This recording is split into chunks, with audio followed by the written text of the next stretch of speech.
Moïka Marfa Dama. Nalou MPC supporté, État supporté, Zakaria Kosa, État supporté, Ibe Kosa. Aïba supporté Mohamed Kosa, Aïdé Karloé, Alassane Dramane Ouattara. Parce que Alou te met l'exil, Alassane ne te m'a Malo. An te met Jamana Koka, Alassane ne te met Malo Sakada Rouma. Karo Karo a te met million moine lourd le plat. Kata Dalgouma. Mais Wal Moussala, ni Ibe, Aïba Famima Ibe. Nini Ibe, Sorojom, Adams, Anu Mohanan le temer sur Bongo Kono. Mais Adams ta bon temer kerefe, Ibe ta bon frère, Neta frère, Sorojom ta frère. Donc, Ibe temer se koke, Nini ta kalama, ni Sorojom ta kalama otineke. Cette rébellion, qui l'a financée? Je ne crois pas que ce soit de la nature de M. Alassane Dramane Ouattara de financer des rébellions. Il avait un parti politique, c'est un homme politique. Le RDR. Voilà, le RDR. Donc, il avait plus à financer son parti que de financer une campagne militaire. Que la rébellion armée en Côte d'Ivoire est l'œuvre de M. Sorodium. Et que c'est cette rébellion armée qui a endeuillé la Côte d'Ivoire et que c'est cette rébellion armée qui est la principale cause du malheur de milliers d'Ivoiriens. En 2001, pour renverser le général Laurent Gbagbo, malheureusement ça n'a pas marché. Et Sorodium est parti à Paris et j'étais là un jour, j'ai reçu un coup de fil. Il me dit qu'il était allé s'inscrire à Paris 8. Paris 8 c'est une université de Paris. Malheureusement il n'a pas pu s'inscrire, il dit vraiment c'est dur pour lui, qu'est-ce que je peux faire pour lui? J'ai dit bon, présentement je ne suis qu'entouré que des militaires.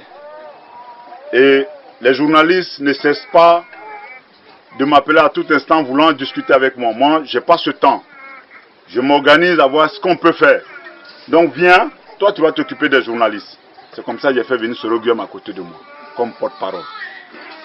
Tu t'occupes des journalistes. Et c'est de là est née toute cette histoire. Nous avons monté le 19 septembre.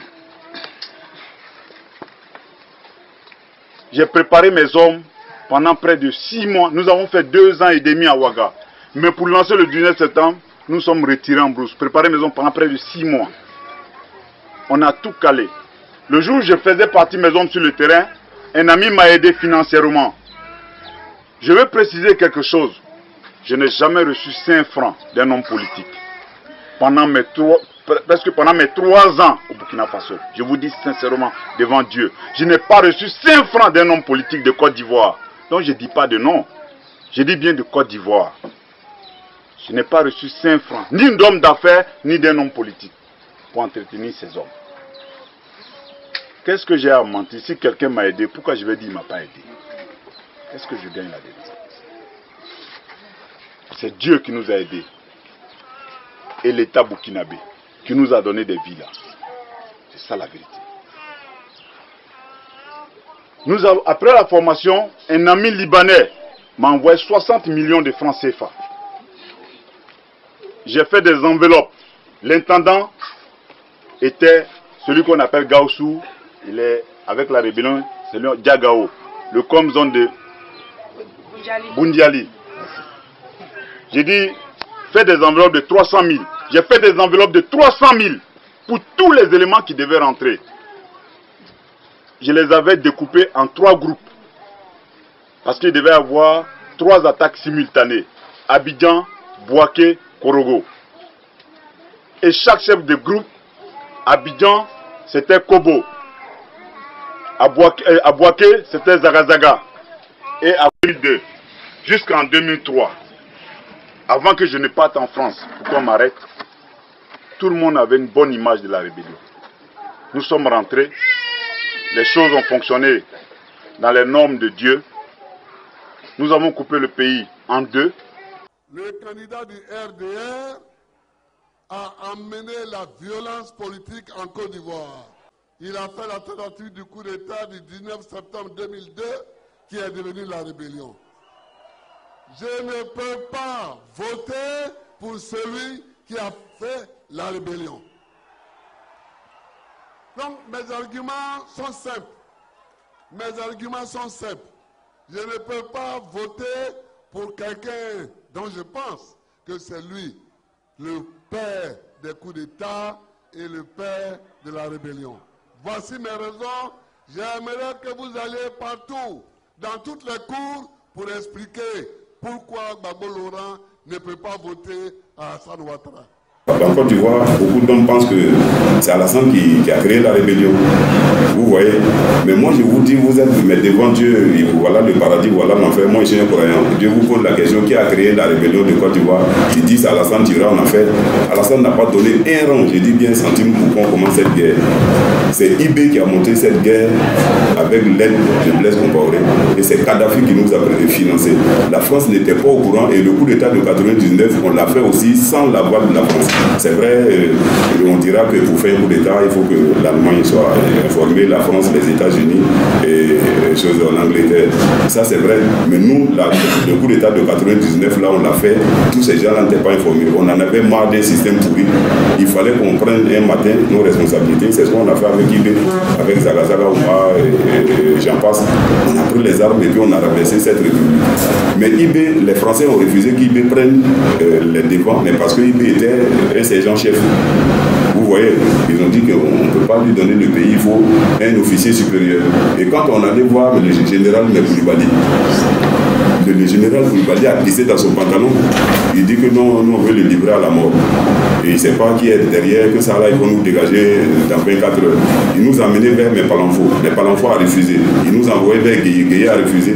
Et c'est là on a pris la femme de Gueye en otage. On a dit à Gueye, soit il vient dans 12 heures, s'il n'est pas habillé, on n'a pas sa femme. Et c'est là que Gueye est venu. Il a pris parce qu'on ne pouvait pas se permettre de jouer, on nous égorgeait. Vous comprenez?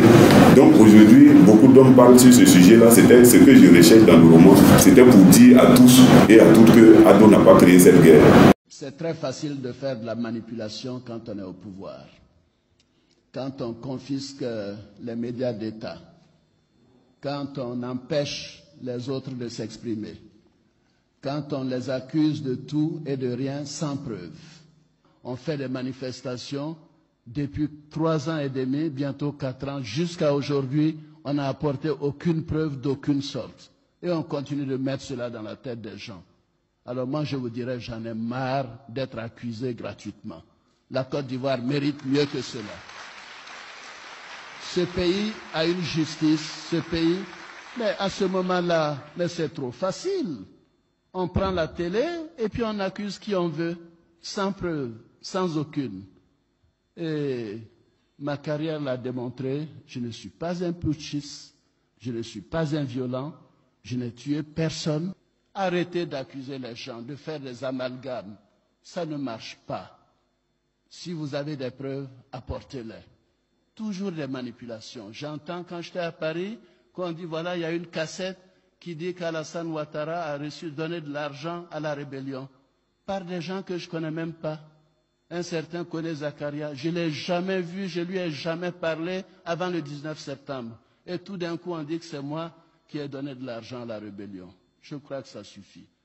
Je suis désolé d'avoir élevé le ton, ce n'est pas dans mes habitudes. Certaines choses que l'on dit ici n'ont rien à voir avec la vérité. C'est toujours la même chose. On prive Alassane Ouattara de parole, les autres ont confisqué la télévision. Moi, je suis vraiment surpris de la désinformation et de l'intoxication.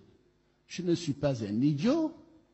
Pensez-vous sincèrement que je vais organiser un coup d'État le 19 septembre 2002 et je vais tout simplement tranquillement m'asseoir dans ma résidence, déjeuner avec ma femme et mes enfants et qu'on vienne me prendre comme un idiot? Tout de même, le mensonge a ses limites. Si Alassane Ouattara avait organisé le coup d'État du 19 septembre 2002, vous croyez que je serais chez moi et qu'on a envoyé des gens pour m'assassiner, que j'ai entendu à la radio et j'ai été informé au téléphone de l'assassinat du général Gueye, à qui donc certains avaient parlé à sa femme 2 heures avant, mais malgré cela je suis resté chez moi parce que je n'avais aucune crainte, parce que je ne me reprochais rien, parce que je n'avais rien fait. Et voilà que quelques heures après, un escadron arrive devant mon portail, et heureusement, nous avons pu nous rendre à l'ambassade d'Allemagne. Alors je crois que quand même les honnêtes citoyens comprendront qu'on ne peut pas organiser un coup d'État, organiser une rébellion, s'asseoir ce soir et se faire assassiner.